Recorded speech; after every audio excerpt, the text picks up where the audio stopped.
escritor, jornalista. Tá. A Suzane, o que ela é? Olha, você tem de um lado a doença mental e tem do outro lado a normalidade mental.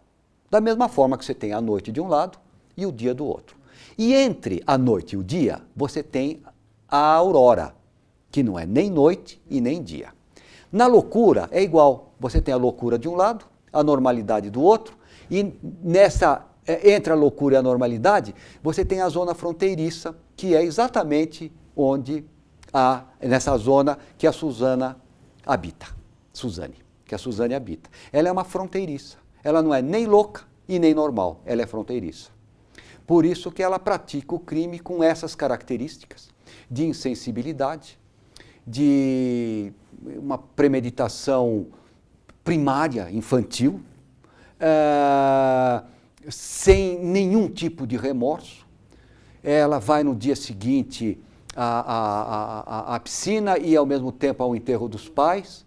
Ela é absolutamente egocentrada. No dia do julgamento, ela ficou absolutamente impassível em frente do júri, do juiz, das testemunhas, e apenas chorou quando ela soube que ela foi condenada a 40 anos ou 45 anos de pena. Então, quando a coisa pega nela, ela se manifesta. Quer dizer, ali estava sendo julgada a vida dela, estava sendo julgado a morte do pai, da mãe. Então, ela é uma pessoa que não é doente mental, que delira, que alucina, isso ela não é. Mas ela também não é normal. A deformidade dela está justamente no querer, no fazer e nos sentimentos. E tudo isso leva ela a ter os valores morais muito reduzidos, só voltados para dentro dela mesma. Isto é o que normalmente se chama, que tem vários nomes técnicos.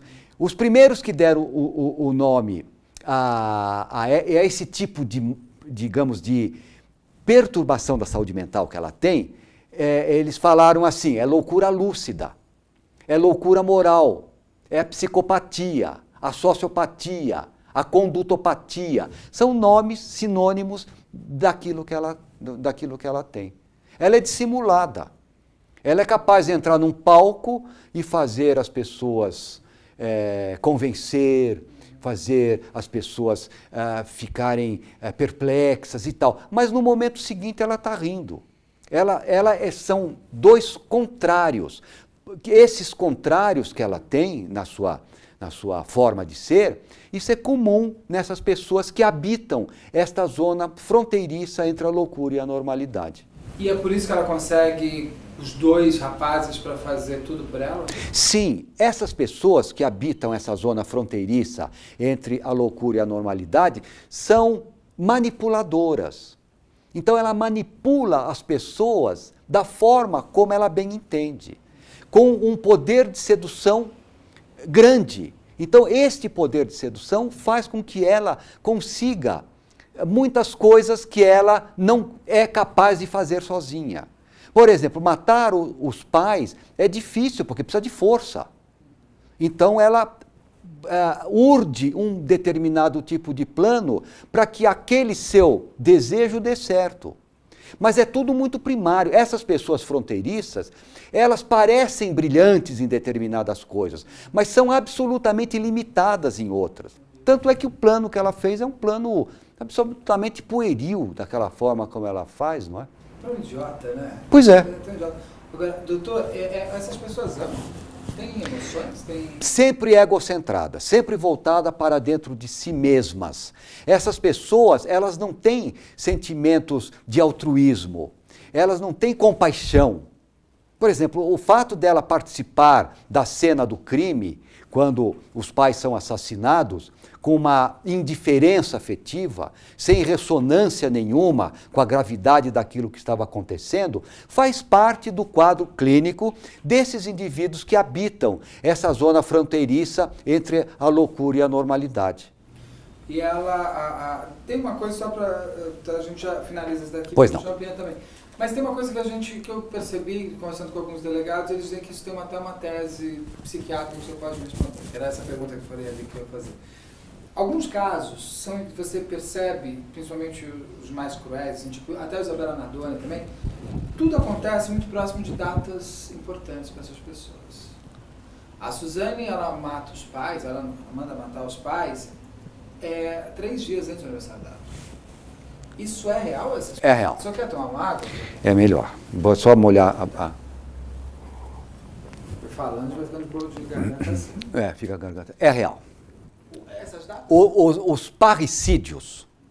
parricídios não é matar pai, vem de parere. Parricídio vem de parere, de parir, ou seja, de ascendentes. Ou matar avós também são parricídios. Os parricídios, eles costumam, com frequência, acontecer perto de datas festivas. Ou datas importantes para o assassino, para o parricida. Então, por exemplo, Dia das Mães, Natal, passagem de ano, aniversário, bodas de casamento, etc. São datas nas quais os parricídios acontecem com mais frequência. Agora, por quê? Porque essas datas, elas têm a característica de estimular pulsões afetivas. Aquelas pulsões afetivas que ficam dentro da pessoa, pulsões fortes, elas são tocadas por essas datas e elas podem invadir o pensamento. Pensamento está aqui, sentimento está aqui. Quando se aproximam essas datas festivas, esse sentimento ele aflora e invade o pensamento. Quando ele invade o pensamento, ele tem o poder de escravizar. Escraviza e determina a conduta. Aí a pessoa vai e comete um delito, um parricídio contra uma pessoa querida, da família e tal. Então, a Suzane, a gente pode dizer que nesse caso, o parricídio dela, a morte dos pais, foi um presente de aniversário dela. Não como um presente, mas como a resolução de algum problema que precisava ser resolvido. E se nós vamos ver como um presente, como algo, eu não diria nesse sentido de presente especificamente, mas como a resolução de um problema. Mas é bonita a sua colocação. É bonita. Eu acho que é preciso pensar. Para mim é um presente de aniversário. Eu acho que é preciso pensar. Ela Nardoni morre 2, 3 dias antes do aniversário dela. Pois é. É um presente. Mas olha, você está me contando, você sabe que eu tenho escrito sobre isso, sobre data. Sim. As datas são fortes.